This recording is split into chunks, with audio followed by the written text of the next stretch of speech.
Hi there. I'm so happy to be with you. It's always so good to be here together. So, it's inspired to come to you today to talk about my process of practice that I want to encourage you to embody as well. So, in one of our videos last week, in one of the videos that I did last week, I felt inspired to remind you that you're in charge and that you call the shots and that you can be the conscious, deliberate creator of your feeling good life, of your feeling good reality, if you choose to focus on generating feeling good feelings more than just getting through the day, let's say. Yes? So, as you're in your day, you're asking yourself, you're being willing to be aware of how often throughout the day do I think, do I notice how I feel? And how often throughout the day do I feel good? I don't think we ask ourselves this question very often, and I don't think that we notice how we feel very often. Yes? But it's so important to notice and be aware of how you feel, especially to notice and be aware of if you feel good. Yes, because nothing, we talk about this often here, nothing is more important in the game of manifesting a joyful and a prosperous life that feels really good to you than feeling good. Because as you focus on deliberately generating feeling good feelings, and feeling good thoughts, that means that you instantaneously begin manifesting the dreams and the desires of your heart with way more ease and way more grace than you were even just a few minutes ago. When you weren't noticing how you felt, when you weren't aware of how you felt, and you certainly weren't concerned about, do I feel good or do I not feel good? Yes? So when we are feeling good and when we are thinking good, then we easily attract other happy people, circumstances, and events into our lives. Yes? So this is just such an important, significant foundation to know I am the creator of my reality and I choose to be the deliberate creator. Yes, the on-purpose creator, not by default, but the on-purpose creator of not just any reality, but my feeling good reality because I can. Because that is what is meant for me. Because what most human beings are doing are creating by default. Meaning life is just happening around them and they're in response to whatever is happening around them, and then that's what they're creating. So if I'm in an environment, if I'm in a context that is full of feeling good things, people, circumstances, and events, then I just happen to feel good. And if I happen to feel good, then I'm creating more good. But if I happen to be in an environment that isn't full of, inspired by such feeling good things, then if I'm creating by default, not on purpose, not deliberately, then I'm also feeling bad because my vibration, my mood is in response to whatever is happening around me. In this case, not so feeling good things. Yes? So we're always creating. And what I want to inspire you to do is to create on purpose. And not only to create on purpose, but to create a feeling good life because, I'm going to say it again, because you can, because you're that powerful. And any other thought and any other feeling that you have otherwise is simply and utterly and always and forever an illusion, a delusion is probably even the better word for it. Yes, you are the creator of your reality. Choose to be the deliberate, on purpose creator of your feeling good reality. That's the foundation. And then from there, what I want to introduce is today's lesson, which is the acknowledgement that prioritizing, being aware of, noticing how you feel, and prioritizing feeling good will take practice. And yet, anything worth having, anything that you are aware holds meaning and value for you, takes practice, and it's worth taking that practice. Yes, it's worth the time invested. So this is this week's teaching. This is what I want to share with you today, which is practice is a process worth perfecting. Yes, so you very much want to feel good, as we all want to feel good, as every soul wants to live a better feeling life. We all want that. And so we kind of pull ourselves up by the bootstraps, and we become determined, and we are determined to then go into our day noticing what feels good and paying attention and being aware of how we feel, and then gently trying to guide ourselves back to the feeling of feeling good. And then what happens is we get sucked into, let's say, the demands of the day. Yes? And then we very quickly veer off our path. And we notice that we veered off, and we begin to tell ourselves, well, I'm just no good at this. I'm just no good at this, and maybe it's not meant for me, and I'm just gonna, right? Maybe we don't say it out loud, but we're certainly saying, I'm gonna just throw in the towel because I'm no good at this, yes? So when it comes to self-development, we can put a lot of pressure on ourselves to be instantaneously perfect and confident. Because the ego very much believes that life would be more enjoyable if we could arrive at our goals and we could arrive at our intentions that we have for ourselves. In this case, the feeling of feeling good, living in the constant feeling of feeling good instantaneously. Yet in this scenario, when we kind of like instantaneously get to our goals and our intentions, we miss out on the joy of discovering who we are and what we're made of. Because humanity has a saying, which is, it's not about the destination, it's about the journey. And because it's so true. Yes, it's in the misses and it's in the wins in life that we discover, oh, this is who I am. This is what I enjoy. This is where I excel, and this is what I prefer to leave to someone else, yes? So the expansion is the joy. The expansion is the fun. So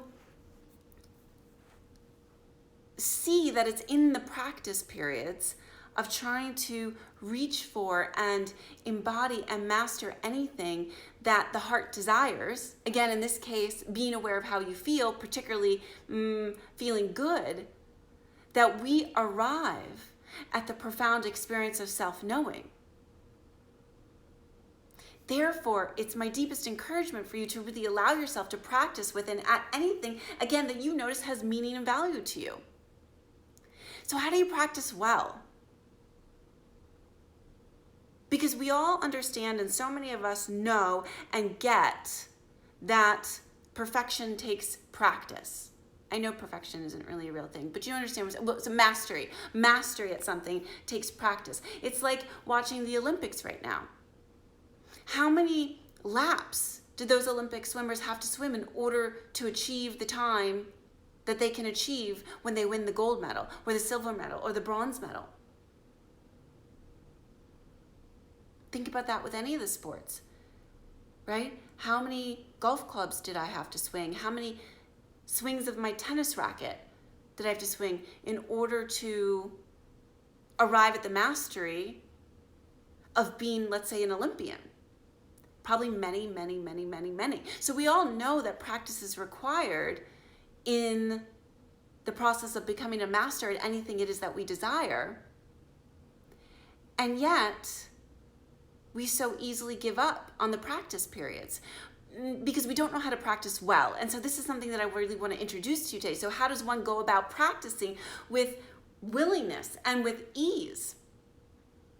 How does one be patient during the practice periods along the way to mastery?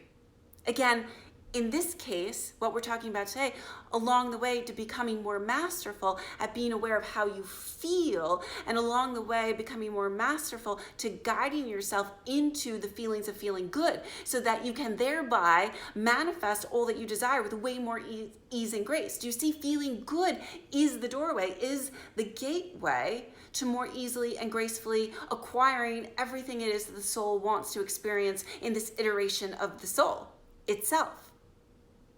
So you want to hyper focus. You really want to care about how you feel, particularly feeling good. So how do you practice at feeling good with ease? And I share many ways to do this in my individual coaching courses and in my group coaching course, Hello Joy. And I want to share one mindset with you today that hopefully will help you in this process. And that is, first, begin by acknowledging that practice is a process. And I have to remind myself of this all the time. Practice is a process. It's not an event. It's not a moment. It's not a flash in the pan. It just takes time. And that's not meant to discourage you. In fact, it's very much meant to encourage you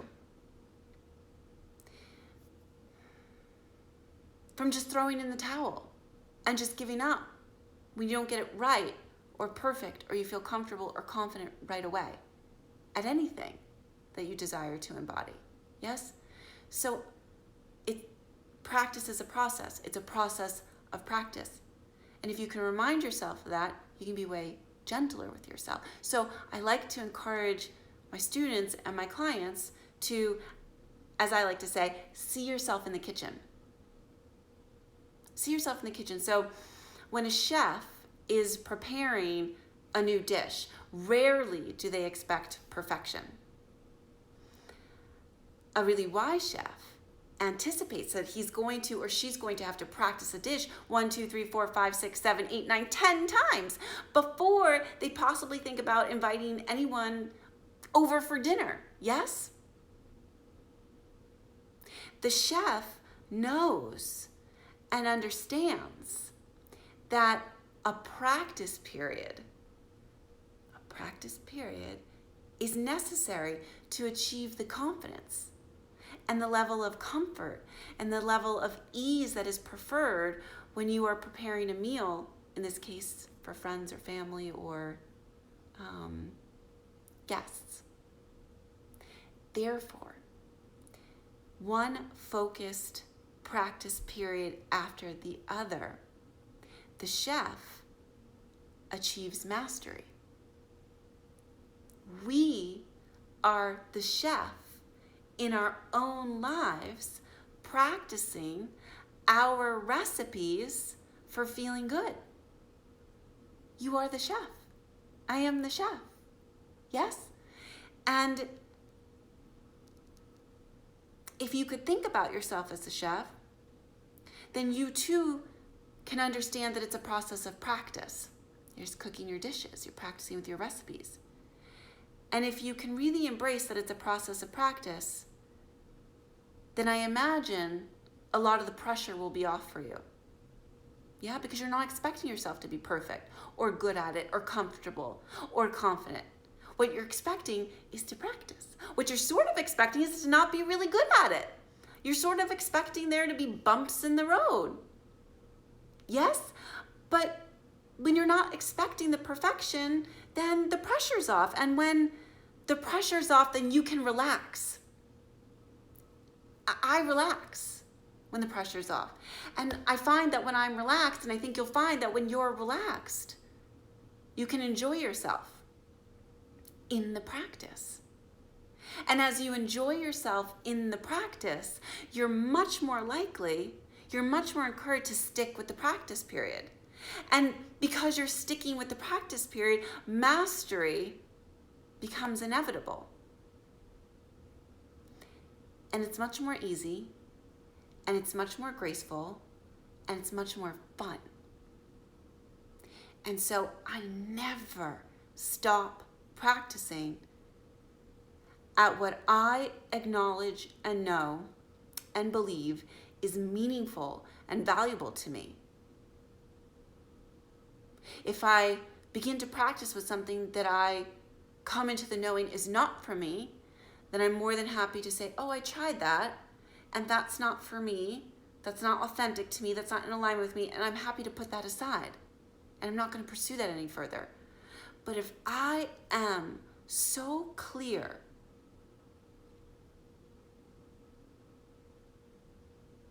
that this way of being, this way of doing, this way of behaving, this goal, this intention is absolutely in alignment with who I am, and therefore meaningful and valuable to me, I never stop practicing. And I allow myself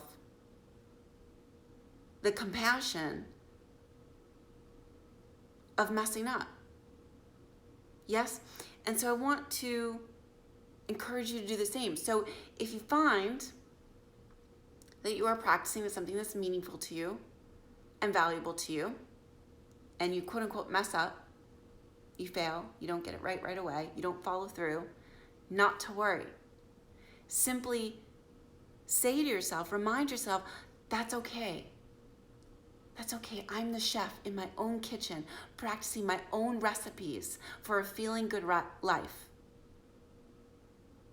And that's okay. I'm practicing, and I know the universe will give me plenty of more opportunities to try and try again.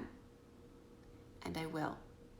And I will do my absolute best to have fun and to enjoy myself and to see myself in the kitchen of preparing and nurturing and creating as the deliberate, conscious creator of my feeling good life. Thank you, everyone who's popped in today. I so appreciate it. Oh my God, my husband popped in. Hi, babe. I think there's a delay in my video, so I apologize to everybody if there's a delay in my video. Thank you, everyone, for being here. Monique, Rachel, I'm so appreciative. Thank you for waving and saying hi. Vic, Jose, everybody, Ali, thank you, Brian, for being here. If you have any questions, any thoughts about the process of practice and how important it is to keep practicing at embodying anything that you recognize has value and meaning to you, go ahead and write it in the comments below, and I will respond as soon as possible. If you have any comments about being the on purpose, deliberate creator of your feeling good reality and how to do that, ask me those questions in the comments too, and I will answer you to the very best of my ability. I am so blessed and so pleased that I get to spend this time with you. Thank you, everyone who's joined in today. It means so much to me and my heart. Thanks. Bye.